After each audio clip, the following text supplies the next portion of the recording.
হে গোবৰ্ধনধাৰী গোবিন্দ কৃষ্ণ মুৰাৰী গোপাল, তোমাৰ কি এনে আকৰ্ষণ আছে যে তুমি চিত্তত ব্যাকুল কৰিছা?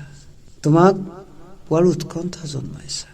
তুমি এনে মোহন বাণ মাৰিছা, এনে ব্যাকুল বাণ মাৰিছা, এই হৃদয়ে স্থিৰতা হেৰুৱাইছে। তুমি কোনো পৰ নহয়, তুমি সকলোতকৈ আপোন। মোৰ প্ৰিয়জন, মোৰ প্ৰিয় আত্মা, মোৰ প্ৰিয় ভাজন, মোৰ পূজা, মোৰ আৰাধনা, মোৰ জীৱন। হে পৰমাত্মা, পৰম পিতা, পৰম পুৰুষ, পতিত পাৱন, তোমাৰ চৰণত প্ৰণাম জনাইছো। তোমাৰ অহেতুক কৃপাই ঋণী কৰি পেলালে। কি দুৰ্গতিময় জীৱন সুখময় কৰি তুলিলা, আনন্দময় কৰি তুলিলা। বিষাদযুক্ত জীৱন হৰ্ষিত কৰি পেলালা।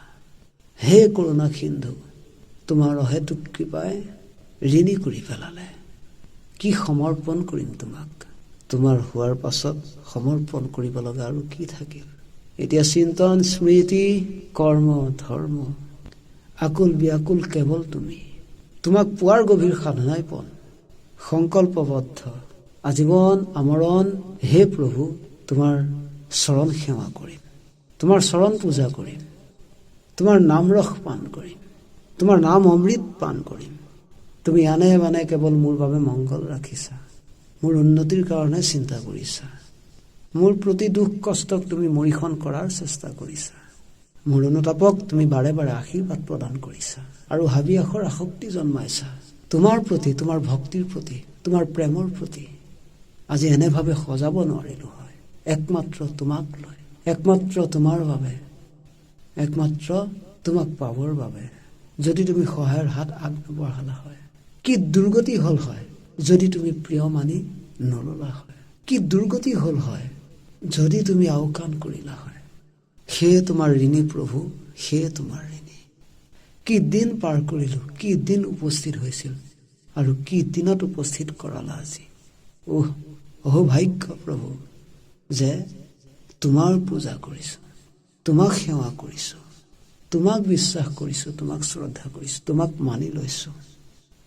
তুমি সে কেৱল সত্য, মিছা সবেয়ান।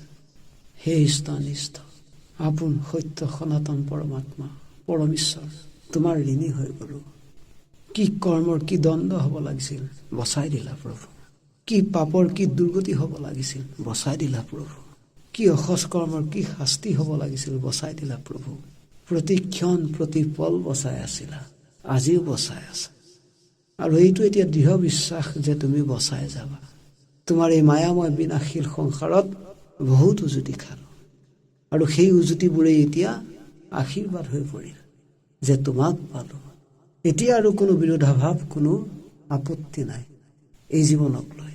এই জীৱন সঁচাকৈ মংগলময় কৰিলা প্ৰভু, সঁচাকৈ আনন্দপূৰ্ণ কৰি তুলিলা। সেয়ে তোমাৰ ঋণী হৈ পৰিলো।